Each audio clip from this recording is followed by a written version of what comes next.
playing and watching people play that no one really has any idea how it's gonna end. 야스오나 뭐 사이온이나 근접 챔피언은 좀 준비돼 있는데 不怕，因为我连去年的 solo 冠军比尔森都赢了。 Oh, he has no mana for anything. But he gets it. See, trading back and forth. Afro's going down. Afro disrespecting the stun.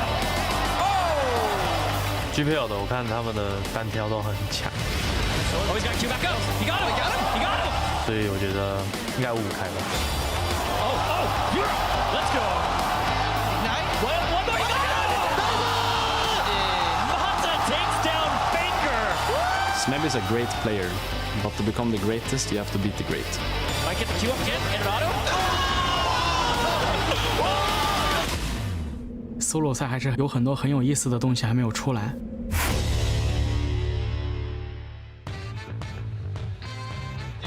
Welcome back, everyone, to the 2016 All-Star event, live from Barcelona. We have Pulse and Marcin Jankowski joining us as the 1v1 tournament continues. But first up, you played a fantastic Lee Sin. It didn't seem to be enough. What did it come down to?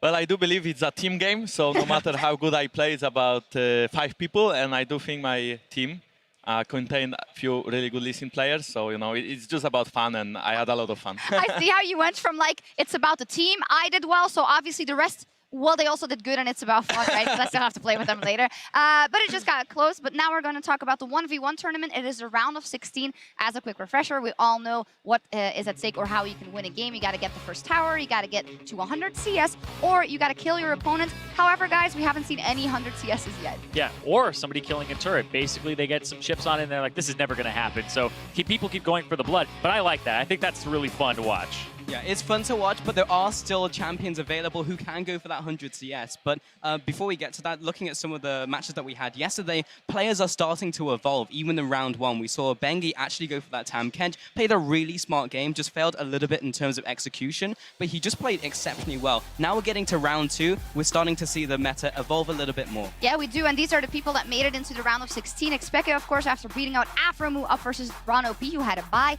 Impact is going up against Clearlove after winning their first round, and then we have some more, I think, in a second. Yes, we do. Mithy is also out, and then Levi is going to go up against Weightless, and Optimus or Optimus is going up against Uzi. A lot of ice still there, a lot of fire still, a lot of chances. Albus versus Karsa, Reckless versus Smeb, which I think is one of the marquee matchups that we're going to have today. We've seen how serious Reckless has been about the competition. QTV versus Maple, and Mata versus Prey. Jankos, of course, doesn't want to see that name anymore because that wasn't too good yesterday. Well, it was close. I mean, it was kind of close. I just had to all in. You know, it was first time Darius. I never played this champion in practice, but I thought, you know, like Smeb looked. I know Smeb is too good, I guess. Like, I mean, he yeah, he won versus his opponent. I tried the same. I didn't, but I hope Prey wins the whole tournament now. You know, so I don't look that bad. What? No, but that would be a victory. You need those points for ice.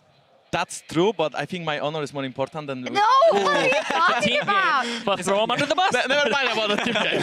You did it. Also, there were a lot of big favorites that are already knocked out, and they were all on the side of Fire because Faker is no longer in that tournament. Bjorkson is no longer in that tournament. Doublelift is no longer in the tournament. Of course, Jankos is no longer in that tournament. But Reckless and, for you guys, xPeke are still in. How much faith do you have in the EULCS guys?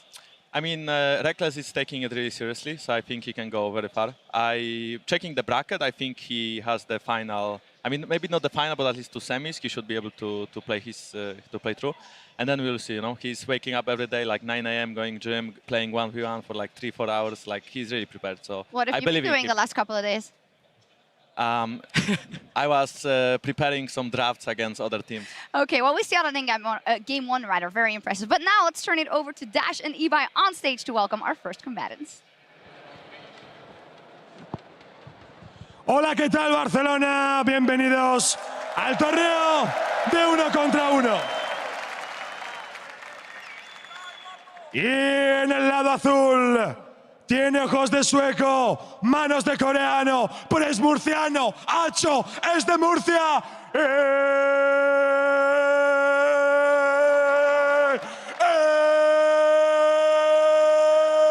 xPeke.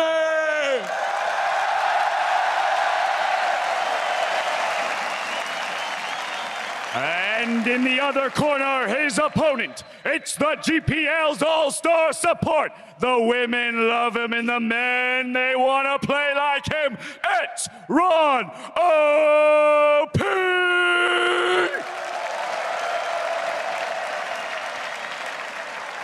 All right, gentlemen, only one man can advance to the next round. Good luck. Hello, everybody. Crepo's still here. First day I had the Fistio. Can't get rid of you. Up and up. Got Zareen. Even better right now, Azale. Thank you. I'm happy to be here. I love some 1v1s myself, and very excited to see how this plays out. Yeah, I hope the crowd noise can be picked up right now because the entire crowd is chanting xPeke again. You saw him go for the little cheeky, let's just get rid of my headset real quick to hear my name being chanted, and now he's getting ready for another 1v1, this time against the support. So technically, should be easy. Yeah, I mean, we haven't seen things go the way that they're expected to, though. We saw, pretty easy first match for Faker. Oh, guess not. Pretty easy first match there for Bjergsen. Guess not. So we'll have to see, because the GPL guys are very prepared for the 1v1s. They've actually been smashing across the board in the fun modes and the 1v1s, because, they talk about how much they love to do this. After their scrims, they're 1v1ing, they're playing these other modes, because that's kind of their love. So yeah, you get people that prepare for the tournament. On the other side, you have somebody like Jankos, who goes up against one of the best players in the world, decides to play a champion he's never played before, and is then surprised that he loses. Hey man, you gotta check those boxes. He's like, I never played it before. If I play one game, easy peasy, It's only in Korean. Anyways, we're back into game here, guys. For the first 1v1, it is, again, xPeke versus RonOP. Pretty standard ban so far. Yeah, definitely. And like we talked about on the desk, we haven't really seen Nasus. We haven't seen anyone kind of cheese it out and try to go for the 100 CS. Yeah. I'll be interested to see if people are still going to just go for kills, or if people are going to be willing to kind of play the more lame way, or whatever you want to call it, and just farm it out. I think the resurgence of like a Darius and Olaf is being seen here, though, for people who feel just individually weaker. Yeah. They just kind of take the shotgun approach. One round in the shell and just go, and hopefully you win. If not, you get kited and you lose. Yeah, and it works really well, because a lot of those champions, you get a couple levels and you can all in. It's super effective. So even with some pretty shaky execution here or there, we've seen people get like, 20 HP away from getting wins? Yeah, 1v1s have been ending very closely. I was looking at what other farm champions there could be as well, because initially I was like, Nasus what can do the same thing. I thought about Heimerdinger on cast yesterday. I didn't hear any negative points, and then somebody tweets at me, he's like, bro, turrets count for CS, right? And I'm like, yeah, maybe it's not the best idea. Lowy's off the board, Heimerdinger's off the board. Yeah. Farming tentacles, but yeah, there definitely are some. I guess we wouldn't really want to use Malzahar then either. Yeah, because the Voidlings especially, you need perfect CS to keep up. Hopefully somebody told RonOP this. He won't actually lock in the Heimer. Hey, I mean, none of them have gone to CS yet, right? Maybe you can get a kill, maybe you can get an all-in. Heimerdinger's all rockets are actually a ridiculous amount of damage. They're insanely strong. Yeah, people underestimate that, but if you can land a stun and get a full connection, you will kill that guy. xPeke. Yeah, if you're just joining, by the way, guys, xPeke played a mean Garen earlier. His build left a little bit too desired, but got the double kill. If you can kill Faker, you can kill RonOP, so maybe he'll go with that Garen. It is Cassiopeia versus Draven. All right, that definitely needs an exhaust if you're xPeke. You do not want this Draven coming at you. Yeah, it's going to be pretty scary. I'll be interested to see how this goes, because Cassiopeia actually has a ridiculous strong, even level 2. Like, if you can hit your Q, you can just go for all-ins very early. The problem with this champion becomes mana. You run out of mana very easily, and that's why you need the tier. You need these kind of builds, and in a straight-up 1v1, that's not the kind of item you want. So xPeke, I think, is really going to have to choose his moment and dump the mana there and win the fight there. This may be one of those games where it's better that you pull the wave backwards on the first wave. You just let them push, then bounce, and then kind of the same thing Mara did versus Faker. You kind of ride the wave into the trade, then go for like a level 3 all-in with a full mana pool, because otherwise, again, just like you said, you're just going to run out of mana. Yeah, and it's also kind of decision-making here. How much mana are you willing to spend on the creeps, on CSing and stuff? And none of it has gone to 100 CS, and if you go low on mana, the Draven can keep pushing you in, make you stay around, and they can go for that sort of CS win. So it's definitely a lot of back and forth. And at the side of RonOP, he's basically looking for xPeke to do a bad Q. That's where he's aiming for both creeps and RonOP himself. The second that happens, takes that axe, throws it in the face, and just wants to keep, Chain hitting them in xPeke's face. Yeah, he certainly does. And And it's also one of those things where he can almost play it a little bit like kind of those mana wins. You know, we've seen Tom Kench kind of do a similar thing. This is obviously a very different version, but assuming he is playing Warlords, assuming he is going to have that much lifesteal, if you can make Peke spend a lot of his mana, it'll be interesting. RonOP, according to this, is right now playing Thunderlords on Draven. Oh, wow. That's actually going for an early all-in pretty much, basically saying, you know, level 3, level 4, going to use that Thunderlord's damage. Going to check what xPeke is running. Yeah, that would be really interesting. He's also running very heavy attack speed on his runes. So he's pretty much running a standard 80 page with magic resistance on his blues, on his glyphs. And then for the rest, he's running pretty much standard. xPeke, on the other hand, magic pen, health, and flat ability power. So he's just pretty much going all in. He doesn't really run any armor himself. Just selects for the only defensive stat in his kit being that health, also running the Thunderlords. Yeah, and Peke is going to start E here first. Some people do like to start Q to try to kind of get some poke there, but obviously the E helps you CS a lot, and it is pretty cheap. Yeah, definitely really cheap. Doesn't want to waste too much Q since he's going to be yielding the push anyways. RonOP in a good spot. Peke keeping equal. I think equal is fine for him. RonOP's not over pushing, just playing with a single axe right now. And it is going to be scary. I mean, the first time Peke hits level 2, if RonOP is in a bad position, you could look to see Peke go for an all-in, because I do think if he hits his Qs, he probably could win it. I mean, there's no better indicator of where you have to pop your Q than playing against a Draven. Like, the game literally spells it out. Oh, there he hit it. Okay. RonOP, so that's actually pretty smart. RonOP levels up his W second to try to be able to back off when he does get hit by that Q instead of the E. So I do like the adaptation, but Peke's low on mana. Oh, he's going for it. Ignite. Reset. RonOP has continuous damage, but Peke's... He zoom. One more axe is not enough, so it's at least 2. Peke's under his turret. RonOP's pushing, so we're waiting for the relics. Peke regretting that early E usage, even on the creeps. Even at 90% mana, you just really need to keep more gas left in the tank, and now RonOP can challenge the relic. Yeah, and RonOP does take the relic away, which is actually really big for him. We talked about how problematic mana is for Peke, and at this point, I feel like he has to try to just get enough gold to have a decent back and then wait it out, because he has summoner disadvantage, he has mana disadvantage. Yeah, definitely all true, but at level 6, he gets an ulti with slightly more impact in these direct trades. Very hard for Draven to kind of dodge that ulti damage since it's 50-50, whereas Peke can dodge half of the ulti from RonOP. Ron right now dancing on the edge of the turret range. Want to harass. Mild Celestity. Yeah. I do think Peke will have a chance to try to go for that, but at this point, I think you have to play it smart. You have to just try to wait it out for your summoners. You don't want to do a desperate all-in. It's so far away from actually getting to a CS win that you can kind of take your time. And he's going to grab double Dorans. That is going to kind of help him. I don't see him ever going a tier. If I were Peke, if he builds another item, maybe even a Seekers or something like that, could make a lot of sense. Just some early armor to stop the kind of one-dimensional damage from his Draven coming out as well. He is back very quick. He had a good base timing there. He cancels. What? That was just short. That was so close. I feel like if you have Q, it's a quicker animation. I think the throw animation of W is a little bit slower there. Yeah, and that would have actually been really big, stopping this buy, because RonOP had the extra CS. He gets the longsword on top of the double Doran, so he has the extra 350 gold in effective combat stats. Yeah, but Peke has control over his side at least now, equals out rather the relic steal, so things not looking as grim anymore. No, they certainly are, and as you said, 6 could be the time that we see him go for this. And I think, to your point earlier about picking up some early armor, but the fact that he has none in his runes kind of makes it that much more important. Yeah, and also remember that if Peke goes at 5, he can easily win that trade. Draven doesn't get that much more damage anyways, and he was winning the trade earlier, up until the point where he ran out of mana. But he is down a summoner spell now, so that is something that he has to keep in mind, and maybe what kind of holds him back from going for it. But we could definitely see that be the case. All right, Peke, save your mana. Already dancing around the half point. Every time he lands the CS, obviously the Dorans is going to help him loads, but yeah, pokes are being wasted here. I honestly feel like, especially if you are going to wait for the summoners, don't even bother trying for the Qs that much, because he doesn't have enough mana to win this all in here. He has to now base probably again. Yeah. And that's the problem. When you're throwing out those Qs, what are you going to do if you hit it? And if you're not going to kill the guy, he's going to lifesteal back to full, and you're wasting your mana. Luckily for him, RonOP is running Thunderlords, not Warlords, so the sustain battle isn't as fierce. But right there, the W from xPeke. He's so used to having these kind of mid lane patterns in his play that he's not used to. Yeah, it's to use so much mana going for the all-in. Exactly, and it's not the kind of trading you're used to. With double Dorans, with the lifesteal masteries, it's still a lot. And that, in addition to the fact that you're not playing against another mage, right? And you're not playing with a tier here on Cassiopeia. You're so used to getting higher levels. xPeke is level 6 right now, but again, we keep harping on it. The mana is the limiting factor right now. Yeah, I think, honestly, at this point, he doesn't have enough mana for an all-in, so he just has to farm to another decent item breakpoint.